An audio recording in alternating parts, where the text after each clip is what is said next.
Hello बंधुरा आमी अनुपम और आपनारा देखछेन एबीटी ट्रैवल। आजकेर भिडियोते आमी आपनादेर देखाबो the land of thunder dragon, पृथिवीर विस्मय एबं आमादेर प्रतिवेशी राष्ट्र भूटान, जेखाने देशेर प्रगतिर मापकाठी ग्रस डोमेस्टिक प्रोडक्ट नय, gross happiness index, immigration, currency exchange, guide, गाड़ी এই সমস্ত তথ্য থাকবে এই ভিডিওতে এবং বলবো কি করে 5 নাইট 6 ডেজের ট্যুরে আপনারা ভুটান ঘুরে দেখবেন।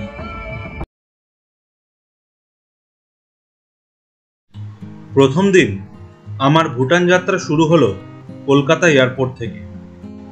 কলকাতা থেকে ভুটান দুইভাবে যাওয়া যায়, বাই ফ্লাইট এবং বাই রোড। কলকাতা থেকে ডাইরেক্ট ফ্লাইটে আপনি যেতে পারেন পারো, অথবা বাই রোড যেতে হলে আপনাকে এন্ট্রি করতে হবে জয়গাঁওতে ভুটান গেট দিয়ে। আমার যে ফ্লাইট সেটা কিন্তু বাগডোগরা যাবে, বাগডোগরা থেকে আমাকে যেতে হচ্ছে জয়গাঁওতে। আপনারা চাইলে কিন্তু ভুটানের যে একমাত্র এয়ারপোর্ট পারো এয়ারপোর্ট, সেই এয়ারপোর্টে কিন্তু কলকাতা থেকে ডাইরেক্ট ফ্লাইটও যায়। সেই ফ্লাইটের ভাড়া মোটামুটি 15 থেকে 20 হাজার টাকা এক পিঠের ভাড়া, আর যাতায়াত মোটামুটি আপনার পড়বে 30 থেকে 35 হাজার টাকা। তো আপনারা চাইলে ডাইরেক্টও যেতে পারেন, কিন্তু আমরা ডিসাইড করলাম যে বাই রোড যাব, তাই জন্য আমরা বাগডোগরাতে নেমে বাগডোগরা থেকে প্রথমে জয়গাঁও, তারপর ফুনচিলিং হয়ে পৌঁছাবো ভুটানের রাজধানী থিম্পুতে। স্পাইস জেটের এটিআর ফ্লাইটে করে বাগডোগরা পৌঁছে বাগডোগরা থেকে গাড়ি নিয়ে সোজা রওনা হলাম জয়গাঁওয়ের উদ্দেশ্যে। বাগডোগরা এয়ারপোর্ট থেকে জয়গাঁওয়ের ডিস্টেন্স 160 কিলোমিটার, সময় লাগে 4 ঘন্টা। বাগডোগরা এয়ারপোর্ট থেকে রিজার্ভ ট্যাক্সি ফেয়ার আমার পড়েছিল 4000 টাকা, যা আমি আগে থেকেই বুক করে রেখেছিলাম। জয়গাঁও পৌঁছে আমরা প্রথমে গেলাম ভুটানের ইমিগ্রেশন অফিসে। এখানে প্রত্যেকটি ট্যুরিস্টকে নিজের সমস্ত জিনিসপত্র এবং পাসপোর্ট সাথে নিয়ে যেতে হবে। এখানে আপনার সমস্ত জিনিসপত্র স্ক্যান করা হবে। এক্ষেত্রে বলে রাখি, ভারতীয় ট্যুরিস্টরা কিন্তু পাসপোর্টের বদলে ভোটার কার্ড বা আধার কার্ড নিয়েও ভুটানে প্রবেশ করতে পারবে। এখানে পাসপোর্ট চেকিং হলো, পাসপোর্ট চেকিং হওয়ার পর তারপর আমরা বেরিয়ে আসলাম, ফুনচিলিংয়ে পৌঁছে গেছি। এখন গাড়িতে সব মালপত্র তোলা হচ্ছে, এরপরে কিন্তু ইমিগ্রেশন হবে। ইমিগ্রেশন হওয়ার পর তারপর এখান থেকে রওনা দেবো। Okay okay, so now we have to go for the immigration. Okay, hello, hi, I am Jimmy. Jimmy, yeah, I am Anupam. Nice to meet you, sir. Let's go for immigration. ওকে, তো গাইডের সাথেও দেখা হয়ে গেল। আমাদের গাইডের নাম হচ্ছে জিমি। তো জিমি আমাদের এখন নিয়ে যাচ্ছে ইমিগ্রেশনে। গাইড আর গাড়ি আমরা আগে থেকেই বুক করে রেখেছিলাম। ভুটানে ঘুরতে গেলে কিন্তু আপনাকে ভুটানেরই গাড়ি বুক করতে হবে, আর গাইডও কিন্তু মাস্ট। গাইড ছাড়া একা একা কিন্তু আপনি ভুটান ঘুরতে পারবেন না। ইমিগ্রেশন কাউন্টারে আবার পাসপোর্ট চেক হওয়ার পর দিতে হলো সাস্টেনেবল ডেভেলপমেন্ট ফি। এই ইমিগ্রেশন কাউন্টারটাতে মেনলি এসডিএফ কালেক্ট করলো। এসডিএফ হচ্ছে সাস্টেনেবল ডেভেলপমেন্ট ফি। আপনি যদি ভারতীয় নাগরিক হন তাহলে কিন্তু ভুটান বেড়ানোর জন্য আপনাকে পার হেড পার ডে 1200 টাকা সাস্টেনেবল ডেভেলপমেন্ট ফি দিতে হবে, এবং এটা হচ্ছে অ্যাডাল্টদের জন্য, এবং বাচ্চাদের জন্য হচ্ছে হাফ, মানে 600 টাকা। তো আপুর জন্য লাগলো 600 টাকা, আর আমার আর সেটার জন্য 1200 টাকা করে পার হেড পার ডে। এইটা কিন্তু ভারতীয় নাগরিকদের জন্য শুধুমাত্র এই সুবিধাটা। আপনি যদি বিদেশি নাগরিক হন তাহলে কিন্তু পার ডে সাস্টেনেবল ডেভেলপমেন্ট ফি তখন কিন্তু আপনাকে দিতে হবে $100 করে পার ডে। তো এটা অনেকটাই বেশি। ভুটান বেড়ানোর জন্য এই খরচাটা কিন্তু আপনাকে করতেই হবে। এরপর আমরা ফুনচিলিং থেকে রওনা দিলাম থিম্পুর উদ্দেশ্যে। সবুজ জঙ্গলে ঘেরা পাহাড়ি রাস্তা দিয়ে আমাদের গাড়ি এগিয়ে চলল থিম্পুর দিকে। গাড়ি বাবদ পার ডে আমার খরচা পড়েছিল 3000 টাকা, আর গাইড পার ডে 2000 টাকা। গাইড এবং গাড়ির ডিটেলস ভিডিওর ডেসক্রিপশনে দেওয়া রইল। রাস্তায় একটি রেস্টুরেন্টে দাঁড়িয়ে খাওয়া দাওয়া সেরে নিলাম। ঠান্ডা ঠান্ডা আবহাওয়ায় চিকেন মোমো আর থুপ্পা দিয়ে লাঞ্চ সারলাম। থিম্পু পৌঁছাতে পৌঁছাতে সন্ধ্যা হয়ে গেল। সন্ধ্যা 7টার সময় আমরা পৌঁছালাম থিম্পুতে আমাদের হোটেলে। তো আমি যে হোটেলটা বুক করেছিলাম, হোটেল হোয়াইট তারা, সে হোটেলে পৌঁছে গেছি। এবার রিসেপশনে গিয়ে চেক ইন করবো। এই হচ্ছে আমাদের হোটেল।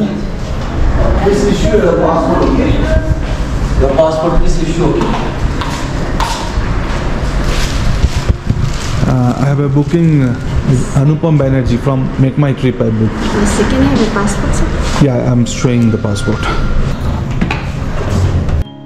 এরপর হোটেল রুমে পৌঁছে ফ্রেশ হয়ে খাওয়া দাওয়া সেরে নিয়ে শুয়ে পড়লাম। কাল থেকে শুরু হবে আমাদের ভুটান ভ্রমণ।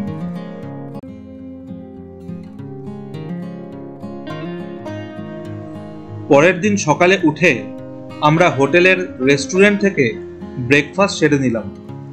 আজকে আমরা ভুটানের রাজধানী থিম্পু শহর এবং তার আশেপাশের জায়গাগুলো ঘুরে দেখব। কিছুক্ষণের মধ্যেই আমাদের গাইড জিমি হোটেলের লবিতে গাড়ি নিয়ে হাজির হলো। থিম্পু ভুটানের রাজধানী এবং সবথেকে বড় শহর। ভুটানের মোট জনসংখ্যা 8 লক্ষ। তার মধ্যে 1,40,000 মানুষ এই থিম্পু শহরে বসবাস করে। শহরটি হিমালয় পর্বতমালার একটি উঁচু উপত্যকায় অবস্থিত। থিম্পু শহরের উচ্চতা 2248 মিটার। উচ্চতার দিক থেকে এটি পৃথিবীর 6ষ্ঠ হাইয়েস্ট ক্যাপিটাল। প্রথমে আমরা গেলাম বুদ্ধা পয়েন্টে, যেখানে একটি বিস্তৃত এলাকায় একটি বিশাল বড় বুদ্ধদেবের মূর্তি রয়েছে এবং তার তলায় একটি মন্দির। এই মূর্তিটি টোটাল ব্রাশ দিয়ে তৈরি, আর বুদ্ধের যে মুখ সেটা গোল্ড দিয়ে কোট করা। এই বুদ্ধ মূর্তিটির হাইট হচ্ছে 177 ফিট এবং বুদ্ধের কপালে একটি হিরে রয়েছে যেটির মূল্য $1 মিলিয়ন এবং এই মূর্তিটি তৈরি করতে টোটাল খরচা হয়েছিল $47 মিলিয়ন। এই যে টোটাল প্রজেক্টটা তৈরি করতে খরচা হয়েছিল $100 মিলিয়ন এবং এই টাকাটি ফান্ড করেছিলেন পিটার টি নামক একজন সিঙ্গাপুরের বাসিন্দা। এবং এই যে প্রজেক্টটা এটা স্টার্ট হয়েছিল 2005 সালে এবং কমপ্লিট হয় 2015 সালে। 2015 সালে পাবলিকের জন্য খুলে দেওয়া হয়। বুদ্ধা পয়েন্টের অপোজিটেই রয়েছে খুব সুন্দর একটি মা দুর্গার টেম্পল। বুদ্ধা পয়েন্ট ঘুরে আসার পর আপনারা এই টেম্পলটাও দেখে নিতে পারেন।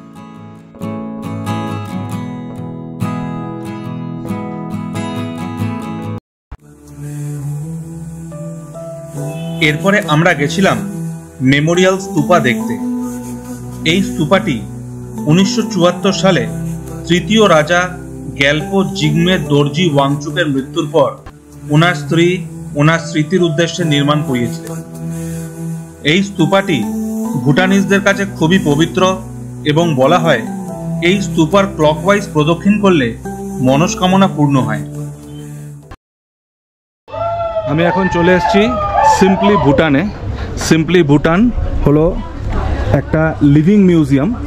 এই মিউজিয়ামের মধ্যে ভুটানিজ যে কালচার এবং ট্র্যাডিশন সেই সমস্ত কিছু ভেতরে দেখানো হবে এবং এই মিউজিয়ামের টিকিট হচ্ছে অ্যাডাল্টদের জন্য 1000 টাকা। টিকিট কাউন্টারে গিয়ে জানতে পারলাম 10 বছরের নিচে বাচ্চাদের কোনো টিকিট লাগবে না। ভেতরে ঢুকতে প্রথমে ভুটানের ট্র্যাডিশনাল ড্রেস পরা একটি মেয়ে আমাদের ভুটানের কালচার সম্বন্ধে সমস্ত কিছু এক্সপ্লেন করে দিল আর আমাদের ভুটানের লোকাল ওয়াইন টেস্ট করালো। ওয়াইন দিয়ে ওয়েলকাম হচ্ছে। এই ওয়াইনটা হচ্ছে লোকাল ওয়াইন, নাম হচ্ছে আরা। Doesn't drink wine, we'll serve them with butter tea later in our restaurant. In this, if you see people hanging those sword at the right side, it means that they belong to the high authority people.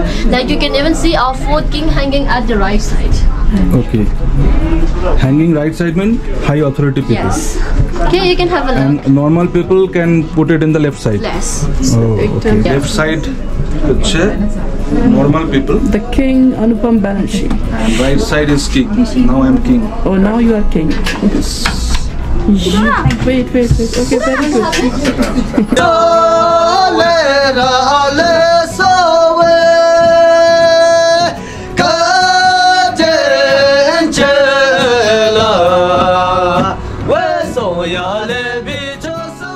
জানলাম ভুটানের প্রাচীনকাল থেকে চলে আসা traditional নাচ ও গান সম্বন্ধে এবং বিভিন্ন রকম বাদ্যযন্ত্র সম্বন্ধে। ভুটানের সেচু ফেস্টিভ্যালে ব্যবহৃত বিভিন্ন মুখোশের সাথেও আমাদের পরিচয় করানো হলো। এরপর রান্নাঘরে নিয়ে গিয়ে আমাদের দেখানো হলো ভুটানের ট্র্যাডিশনাল বাটার টি তৈরি করার পদ্ধতি এবং শীতকালের জন্য তরিতরকারি স্টোর করার প্রাচীন পদ্ধতি।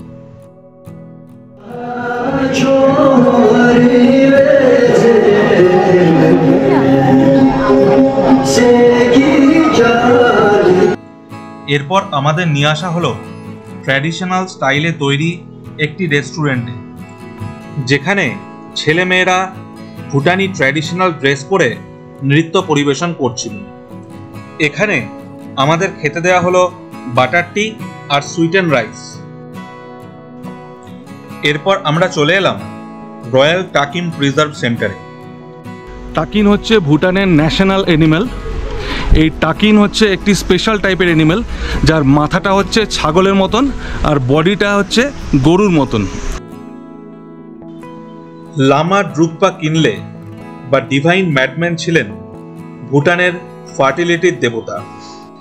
কিংবদন্তি অনুযায়ী উনি মন্ত্র বলে একটি গরু এবং একটি ছাগলের হাড় থেকে সৃষ্টি করেছিলেন এই অদ্ভুত পশুটি। এরপর আমরা একটি নানারিতে গেছিলাম। নানারি মানে যেখানে নান বা মহিলা মঙ্করা থাকেন এবং ধর্মচর্চা করেন। তাশি ছে জং, এটা হচ্ছে থিম্ফু জং যাকে বলা হয়। তো এই জংটা একদম চোখের সামনে আপনাদের দেখাচ্ছি এবার। এই দেখুন, এই যে দেখা যাচ্ছে দূরে, এটা হচ্ছে জং।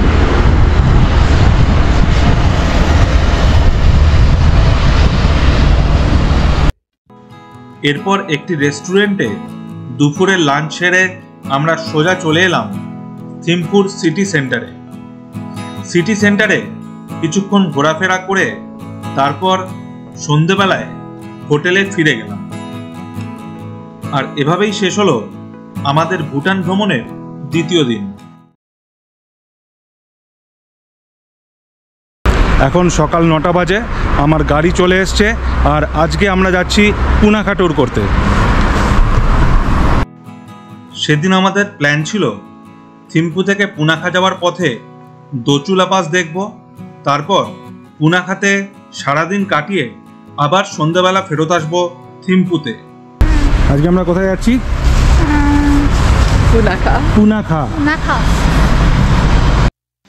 থিম্পু থেকে আমরা ঠিক সকাল 9টার সময় রওনা দিয়েছিলাম। থিম্পু থেকে দোচুলা পাসের ডিস্টেন্স 30 কিলোমিটার, সময় লাগলো 45 মিনিট। 3100 মিটার উচ্চতায় রয়েছে দোচুলা পাস, যা থিম্পু থেকে পুনাখা যাওয়ার রাস্তায় আপনি দেখতে পাবেন। দোচুলা পাসে মোট 108টি স্তূপা রয়েছে। 2003 সালে এই জায়গায় বাংলাদেশ এবং আসামের কিছু ইনসার্জেন্সি গ্রুপ এসে দখলদারি করে এবং এই জায়গায় ওরা ঘাঁটি গাড়ে। তৎকালীন যে রাজা ছিলেন, 4th ম্যাজেস্টি মানে চতুর্থ রাজা, তিনি তার সেনাবাহিনী নিয়ে এসে সেই ইনসার্জেন্সি গ্রুপদের সাথে একটা লড়াই হয় এবং লড়াইয়ের পর সেই গ্রুপদের বিতাড়িত করা হয় এবং সেই যে লড়াই তাতে কিছু সৈনিক মারা যান এবং তাদের স্মৃতির উদ্দেশ্যে এই যে 108টা স্তূপ সেটা বানানো হয়। বানিয়েছিলেন তৎকালীন যে রানী ছিলেন তিনি, এবং 2003 সালের ঘটনা এটা। তারপর এই স্তূপগুলো বানানোর পর 2004 সালে এই জায়গাটা পাবলিকের জন্য খুলে দেওয়া হয়। তো এই হচ্ছে এই দোচুলা পাসের ইতিহাস। দোচুলা পাস দেখে আমরা এগিয়ে চললাম পুনাখার দিকে। দোচুলা পাস থেকে পুনাখার ডিস্টেন্স 51 কিলোমিটার। পুনাখা পৌঁছে আমরা প্রথমে চলে এলাম মোচু নদীর ধারে রিভার র্যাফটিং করার জন্য। এখানে পচু এবং মোচু নামের দুটি রিভার রয়েছে। এর মধ্যে পচু হলো মেল রিভার আর মোচু হলো ফিমেল রিভার।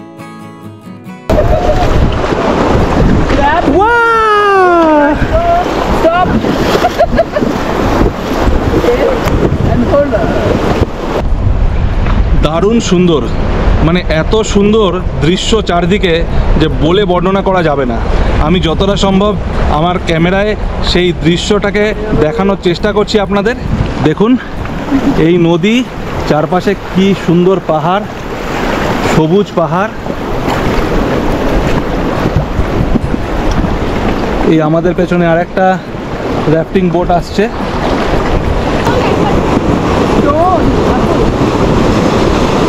ওয়াও,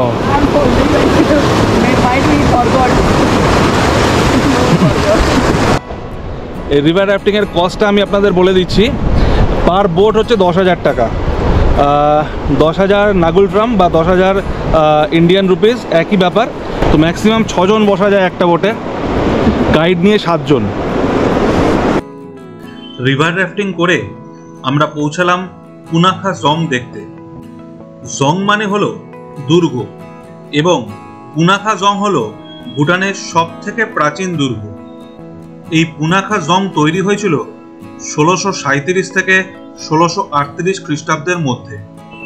তৈরি করেছিলেন ভুটানের রাষ্ট্র এবং সংস্কৃতির প্রতিষ্ঠাতা সাবদুং নাগাওয়াং নামগিয়াল। ভুটানের থিম্পু এবং পারো শহরেও জং রয়েছে, তবে পুনাখা জং সব থেকে প্রাচীন এবং ঐতিহাসিকভাবে সব থেকে গুরুত্বপূর্ণ। পুনাখা জংয়ের প্রবেশ মূল্য 500 টাকা। এরপর পুনাখা জং থেকে বেরিয়ে আমরা গেলাম একটা দারুণ সুন্দর সাসপেনশন ব্রিজে। সাসপেনশন ব্রিজটা মোচু নদীর ওপরে। সাসপেনশন ব্রিজ পার হয়ে ওপারে গিয়ে একটি ক্যাফেতে বসে আমরা দুপুরের খাওয়া দাওয়া সেরে নিলাম। এই দেখুন, ওই দিক থেকে আসছে মোচু আর এই পাশ থেকে আসছে পচু। এই দুটো রিভার এখান থেকে মিলিত হচ্ছে। জলের কালারটাও আপনি দেখতে পাবেন আলাদা। পচুটা একটু বেশি সাদা, মোচুটা একটু বেশি কালচে। এরপরে আমরা চলে এলাম ফার্টিলিটি টেম্পল দেখতে। ভুটানের ফার্টিলিটি গড হলেন লামা ড্রুকপা কিনলে। ওনাকে ডিভাইন ম্যাডম্যানও বলা হতো। এই মন্দিরের প্রবেশ মূল্য 500 টাকা।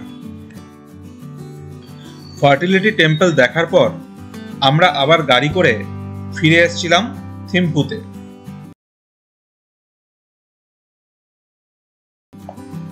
পরদিন সকালে ব্রেকফাস্ট করে জিনিসপত্র গুছিয়ে নিয়ে থিম্পু থেকে রওনা দিয়ে দিলাম পারোর উদ্দেশ্যে। থিম্পু থেকে পারোর ডিস্টেন্স হলো 50 কিলোমিটার। প্ল্যান ছিল প্রথমে চেলেলা পাসে গিয়ে তারপর পারো শহরের সমস্ত দর্শনীয় স্থানগুলি দেখে হোটেলে ঢুকব। আমি ঠিক থিম্পুর যে এন্ট্রান্স গেট তার সামনে দাঁড়িয়ে রয়েছি। এই দেখুন, এটা একটা 3 রাস্তার মোড়। আর এই দেখুন প্রেজেন্ট রাজা রানীর ছবি, জিমি গেসাং নামগে ওয়াংচুক, প্রেজেন্ট রাজা এবং তার রানী। আর এই হচ্ছে থিম্পুর এন্ট্রান্স গেট। এই পাশটা হচ্ছে থিম্পু আর এই পাশটা হচ্ছে পারো। তো আমরা এখন পারো যাব, তো আমরা এই রাস্তা ধরে যাব। আর এই রাস্তাটা সামনে গিয়ে দুভাগ হয়ে গেছে। এই ডান দিকে চলে গেছে পারো, আর বাঁ দিকে যেতে হবে, হা ভ্যালি যেতে হলে বাঁ দিক দিয়ে যেতে হবে। একটা দারুণ জিনিস দেখাচ্ছি আপনাদের। এই দেখুন, বাঁ পাশ দিয়ে আসছে পারো রিভার আর ডান পাশ থেকে আসছে হচ্ছে থিম্পু রিভার। এই হচ্ছে পারো রিভার, এই হচ্ছে থিম্পু রিভার, দুটো একসাথে মিলিত হচ্ছে। আর তারপর এই রিভারটা এখান দিয়ে ফ্লো হচ্ছে।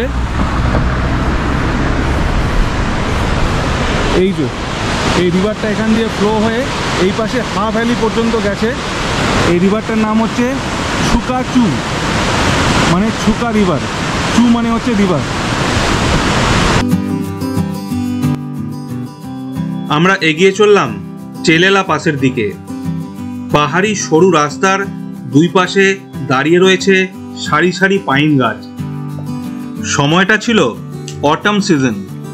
অটামে গাছের পাতা যেমনভাবে রং বদলায়, প্রকৃতির ঠিক সেই রূপ ধরা দিল আমাদের চোখের সামনে। কোনো গাছ হলুদ, কোনোটা আবার লাল। দারুণ সুন্দর প্রাকৃতিক শোভা দেখতে দেখতে পৌঁছে গেলাম চেলেলা পাসে।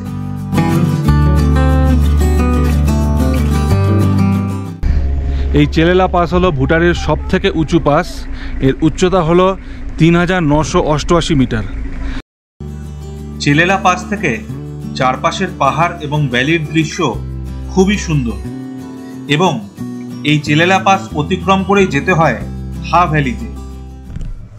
ওই যে দেখা যাচ্ছে হা ভ্যালি।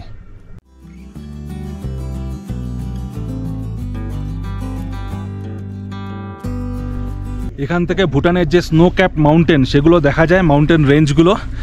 এখন কিন্তু মেঘে ঢাকা রয়েছে, তবে একটুখানি দেখা যাচ্ছে। আমি জানি না আপনারা দেখতে পাবেন কি না, এই জায়গাটা একটুখানি দেখা যাচ্ছে। চেলেলা পাস দেখে আমরা চলে এলাম পারো সিটিতে লাঞ্চ করার জন্য। আমরা পারোর সিটি সেন্টারে চলে এলাম লাঞ্চ করার জন্য। এবার লাঞ্চ করে নেব। লাঞ্চ করার পর বাকি সাইট সিন কমপ্লিট করব। চিকেন কারিটা ভালো করেছে, তবে দুখানা আমরা অর্ডার দিয়েছিলাম, দুটো দরকার ছিল না, একটাতেই হয়ে যেত। অনেক চিকেন দিয়েছে। বল আপু, আমরা দুজন নিয়ে নিয়েছি, তাও এতগুলো চিকেন রয়েছে। মাছ 3 পিস আর ফিশ কারিতেও 3 পিস মাছ দিয়েছে, অনেক এক্সট্রা হয়ে গেছে। যাই হোক, প্রথমবার বুঝতে পারিনি, এরপর ঠিকঠাক অর্ডার দেবো।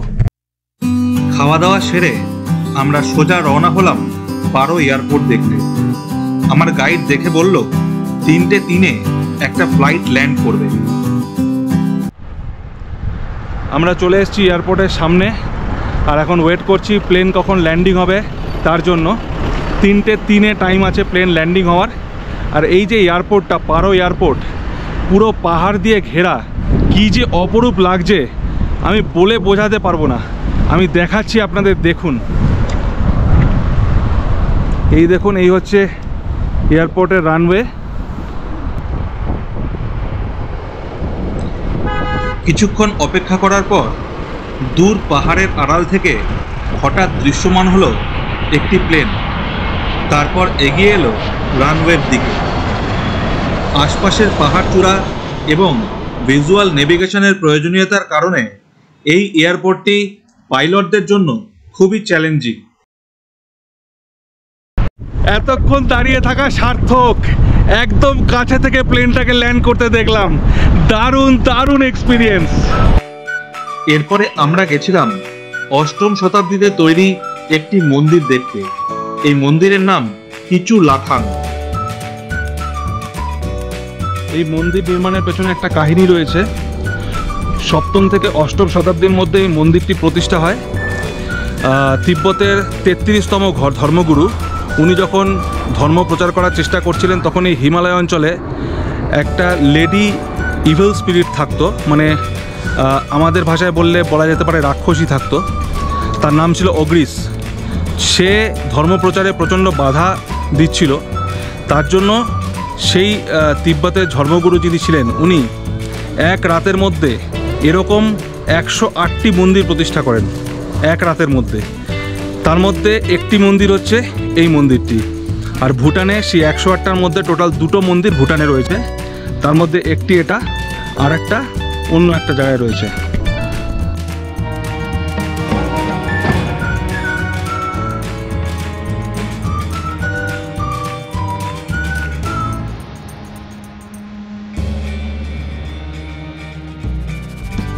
এরপর আমাদের গাইড জিমি আমাদের নিয়ে এলো ভুটানের ট্র্যাডিশনাল ড্রেস পরার জন্য একটি দোকানে, যেখান থেকে আমরা ভুটানি ট্র্যাডিশনাল ড্রেস ভাড়া করে পরে নিলাম। What is this ladies dress called? This one is Tego Tego. and this one is Kira. Tego and Kira. Yes.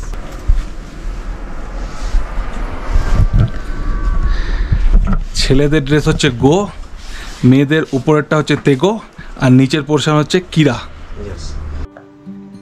এরপর ভাড়া নেওয়া ভুটানি ড্রেস পরেই আমরা চলে এলাম পারো জং দেখতে। আপু, তোকে কিন্তু দারুণ লাগছে। খুব সুন্দর লাগছে। ভুটানিজই মনে হচ্ছে তোকে।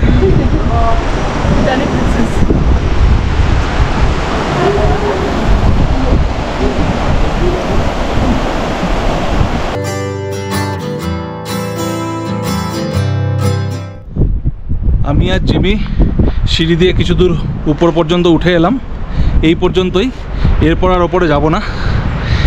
ফোর্টটা কিন্তু অনেক উঁচু পর্যন্ত, এই দেখুন এই সিঁড়ি রয়েছে, যতটা উঠেছি এর থেকেও প্রায় 3 গুণ ওপরে হেঁটে উঠতে হবে। এখান থেকে পারো ভ্যালির ভিউটা দেখুন কি অসাধারণ।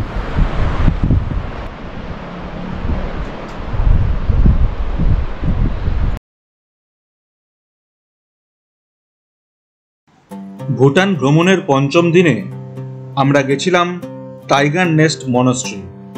টাইগার নেস্ট মনাস্ট্রি সমুদ্রপৃষ্ঠ থেকে 10,240 ফিট উচ্চতায় অবস্থিত। টাইগার নেস্ট মনাস্ট্রিতে যেতে হলে আপনাকে হাইক করেই যেতে হবে। যাওয়ার সময় অর্ধেক পথ অবধি পনিতে যাওয়া সম্ভব, কিন্তু নামার সময় পুরোটাই হেঁটেই নামতে হয়। বেস ক্যাম্প থেকে টাইগার নেস্ট মনাস্ট্রি অবধি এলিভেশন 518 মিটার। বেস পয়েন্ট থেকে উপরে উঠে আবার নিচে নামতে আপনাকে মোট 6.5 কিলোমিটার ডিস্টেন্স কভার করতে হবে। তাকসাং মনাস্ট্রির টিকিট হচ্ছে 1000 টাকা করে পার পারসন। তো টিকিটটা কিন্তু আগেই কেটে রাখতে হবে, আপনি পরে গিয়ে ডিসাইড করলে হবে না। আপনি মনাস্ট্রির মধ্যে যেতে চান কি না সেটা আগে থেকে ডিসাইড করে এখান থেকে কেটে তারপর কিন্তু টিকিটটা নিয়ে আপনাকে যেতে হবে। মাঝপথে গিয়ে যদি ভাবে না যেতে পারছি না, তাহলে কিন্তু টিকিটের পয়সাটা গেল। This is the ticket. This is the ticket. Okay, okay. Okay. তো আমাদের টিকিট কাটা হয়ে গেল। আমরা ডিসাইড করেছি যে আমি জিমির সাথে হাইক করে যাব, আর আপু আর শ্বেতাকে পনিতে পাঠাবো হাফ পয়েন্ট পর্যন্ত। ওখানে একটা ক্যাফে আছে, ওরা পনিতে আগে পৌঁছে ওই ক্যাফেতে ওয়েট করবে, তারপর আমি পৌঁছে আপুকে সাথে নিয়ে তাকসাং পর্যন্ত যাব। শ্বেতা তাকসাং পর্যন্ত উঠবে না, ওই ক্যাফেতেই বসে থাকবে। শ্বেতা আর আপুকে পনিতে উঠিয়ে দিয়ে আমি আর জিমি হেঁটে হেঁটে পেছন পেছন পাহাড়ের উপরে উঠতে লাগলাম। পনির ভাড়া হলো 1300 টাকা করে। মাঝপথে একটা বসার জায়গা রয়েছে, এখানে এসে একটু রেস্ট নিচ্ছি। আমার গাইড বলল আরও 15 মিনিট চলতে হবে, তারপর ক্যাফেতে পৌঁছানো যাবে। ক্যাফে হচ্ছে হাফওয়ে, ক্যাফেতে গিয়ে একটু বসবো, তারপর আবার চলতে শুরু করব। আপু আর শ্বেতা হয়তো অলরেডি ক্যাফেতে পৌঁছে গেছে, ওরা পনিতে গেছে। ক্যাফেতে পৌঁছে আপু আর শ্বেতার সাথে দেখা হয়ে গেল। ক্যাফেতে আমরা কিছুক্ষণ জিরিয়ে নিলাম আর অল্প কিছু খাওয়া দাওয়া করে নিলাম। ওই যে পাহাড়ের উপরে আমরা এখানে কফি খেয়ে নিলাম, আর জিমি যে ব্রেকফাস্ট নিয়ে এসেছিল হোটেল থেকে সেটা অল্প একটু খেলাম, কারণ খুব বেশি খেলাম না, এখন আবার অনেকটা চড়তে হবে। Why it is called Tiger's Nest? So Tiger Nest, in what happened? Okay, so in 8th century, okay, Guru has visited to this place. From Guru Rinpoche. Yes. So he got 2 consorts. Okay, one is Mindra, one is Hisesogil. So Hisesogil was from the Tibet. Okay. So Hisesogil turned into the tigress. So Guru sat over it and flew over here from Hisesogil the east. was his wife. Consort. Okay. Consort. So Hisesogil turned into tigress, and Guru sat on that tigress. Okay. Then flew from the east. Okay. So flew from the east and came here and did meditations. Okay. That's why it's called a tiger nest. Oh, okay. Or we call Tak Sang. Tak is a tiger, Sang is a nest. Okay, Tak means tiger, and Sang is nest. Oh, so therefore it is tiger's nest. Nest. Okay. তো শুনলেন আপনারা, গুরু রিংপোচে 8th সেঞ্চুরিতে এইখানে এসছিলেন, এবং ওনার wife যে ছিলেন উনি টাইগ্রেসের রূপ নিয়ে ওনাকে পিঠে করে এই মনাস্ট্রির এই যে জায়গা এখানে নিয়ে এসেছিলেন এবং এখানে উনি মেডিটেশন করেছিলেন, তাই জন্য এই জায়গাটার নাম হচ্ছে টাইগার নেস্ট। তাকসাং মানে হচ্ছে টাইগার্স নেস্ট, তাক মানে হচ্ছে টাইগার আর নেস্ট মানে হচ্ছে সাং, সাং যে হচ্ছে সাং মানে হচ্ছে নেস্ট। এবার আমরা স্টার্ট করতে যাচ্ছি আবার হাইকিং, এবার যাব টাইগার নেস্টে। সেটা এখানেই বসছে, আমি আর আপু যাচ্ছি। সেটা আমাদের বেস্ট অফ লাক বলে দাও একটু। Best of luck, best of luck. আপু প্রথমবার হাইকিং করতে যাচ্ছে। রাস্তার দুধারে জঙ্গলে খুব সুন্দর সমস্ত গাছপালা দেখতে দেখতে আমরা এগিয়ে চললাম টাইগার নেস্টের দিকে। জঙ্গলের মধ্যে দিয়ে পাহাড়ে ওঠার পর অনেকগুলি সিঁড়ি বেয়ে আবার নিচে নামতে হলো। কিছু দূর আরো যাওয়ার পর পেলাম একটি ভিউ পয়েন্ট, যেখান থেকে টাইগার নেস্ট মনস্ট্রির অসাধারণ সুন্দর ভিউ আসছিল। সেকেন্ড ভিউ পয়েন্ট থেকে দারুণ দারুণ ফটো উঠালাম, একদম পিকচার পারফেক্ট লোকেশন। মনস্ট্রিটা দারুণ সুন্দর দেখা যাচ্ছিল ওখান থেকে। এবার আবার সামনের দিকে এগিয়ে যাব।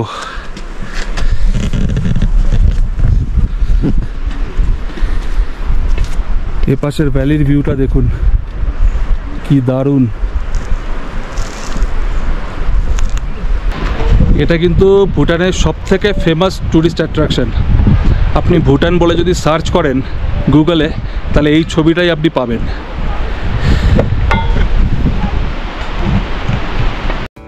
সিঁড়ি বেয়ে আরো অনেকটা নামার পরে টাইগার নেস্ট মনস্ট্রির প্রথম গেটের একটু আগে দেখতে পেলাম একটা দারুণ সুন্দর ঝর্ণা পাহাড়ের ওপর থেকে নিচে পড়ছে।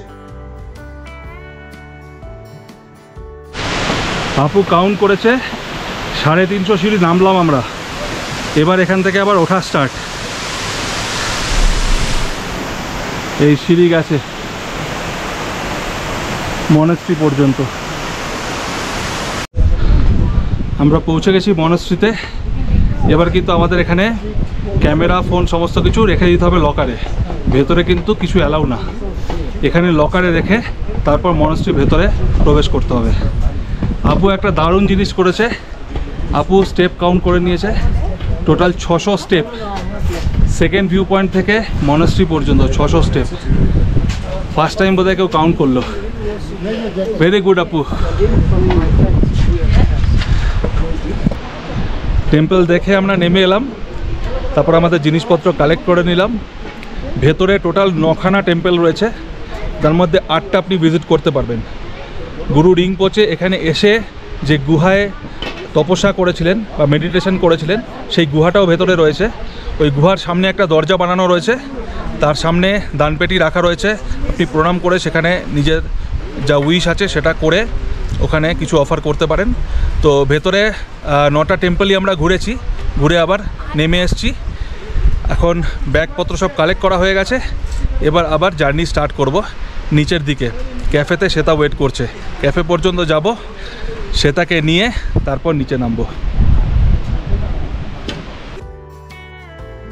এরপর আমরা ক্যাফেতে পৌঁছে শ্বেতাকে নিয়ে আবার নিচে নেমে আসলাম। তাকসাং মনস্ট্রি থেকে নিচে নেমে আমরা গেছিলাম হটস্টোন বাথ নিতে। হটস্টোন বাথ হলো একটি ট্র্যাডিশনাল ভুটানিজ মাসাজ থেরাপি। এই পদ্ধতিতে নদীর পাথরকে গরম করে জলের মধ্যে দিয়ে এবং সেই জলে স্নান করে ব্যথা বেদনা উপশম করা হয়।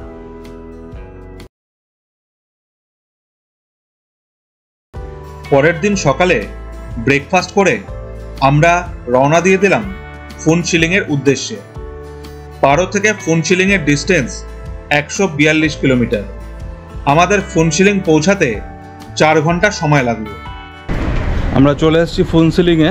ফুনচিলিংয়ে ডিউটি ফ্রি লিকার শপ আছে। এখানে এসডিএফের যে লেটার, যেটা এসডিএফ পে করার সময় আমাদের দিয়েছিল, সেই লেটারটা যদি দেখাই তাহলে লিকার 50% সস্তায় পাওয়া যাবে। এই হচ্ছে duty free shop.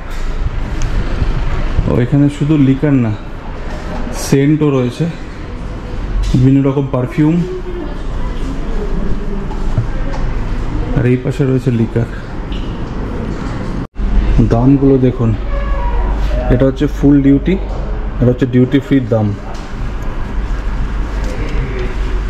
Jack Daniel দেখুন, ফুল ডিউটি 3980 আর ডিউটি ফ্রি হচ্ছে 2405। জিম বিম ফুল ডিউটি 3210, ডিউটি ফ্রি 1405। ডিউটি ফ্রিতে পুরো হাফ দাম আর অনেকটাই সস্তা। এরপর আমরা ফোনসিলিংয়ে একটি ভুটানিজ রেস্টুরেন্টে দুপুরে লাঞ্চ সেরে নিলাম। আমাদের গাইড জিমি সেদিন আমাদের সাথে না থাকলেও আমাদের ড্রাইভার দর্জি ভুটানিজ কালচার সম্বন্ধে আমাদের বিভিন্ন ইনফরমেশন দিচ্ছিল। এরপর আমরা ভুটান গেট পার করে পৌঁছে গেলাম জয়গাঁওতে, আর জয়গাঁও থেকে গাড়ি বুক করে সোজা চলে এলাম বাগডোগরা এয়ারপোর্ট, আর সেখান থেকে প্লেনে করে সোজা কলকাতা।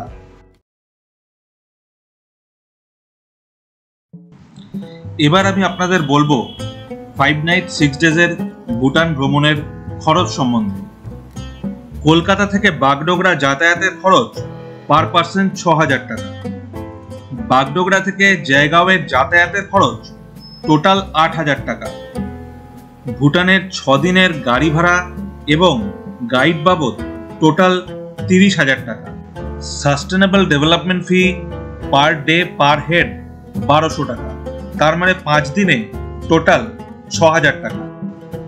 ভুটানে 3 স্টার ক্যাটাগরির হোটেল ভাড়া মোটামুটি 3.5 থেকে 4000 টাকা। 5 রাতের জন্য টোটাল খরচ 20,000 টাকা। খাওয়া দাওয়া বাবদ পার হেড পার ডে 600 টাকা। বিভিন্ন দর্শনীয় স্থানের এন্ট্রি ফি পার হেড পুরো ট্রিপের জন্য 4000 টাকা ধরতে পারে।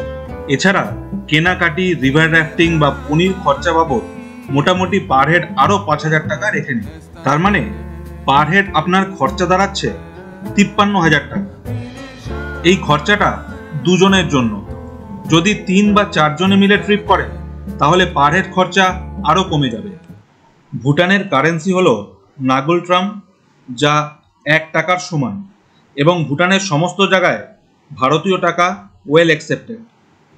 ভুটানে কিন্তু এটিএম থেকে টাকা উইথড্র করার ফ্যাসিলিটি অথবা দোকান বা রেস্টুরেন্টে ক্রেডিট কার্ড সোয়াইপিংয়ের ফ্যাসিলিটি পাবেন না, তাই সাফিসিয়েন্ট ক্যাশ ক্যারি করুন। আশা করি আজকের ভিডিওটা আপনাদের ভালো লেগেছে। যদি ভালো লেগে থাকে তাহলে চ্যানেলটাকে সাবস্ক্রাইব করে দেবেন আর নিচের বেল আইকনটাকেও ক্লিক করে দেবেন, যাতে আমার পরবর্তী ভিডিও সরাসরি আপনাদের কাছে পৌঁছে যেতে পারে। ভালো থাকুন, সুস্থ থাকুন আর দেখতে থাকুন এবিজি ট্রাভেল।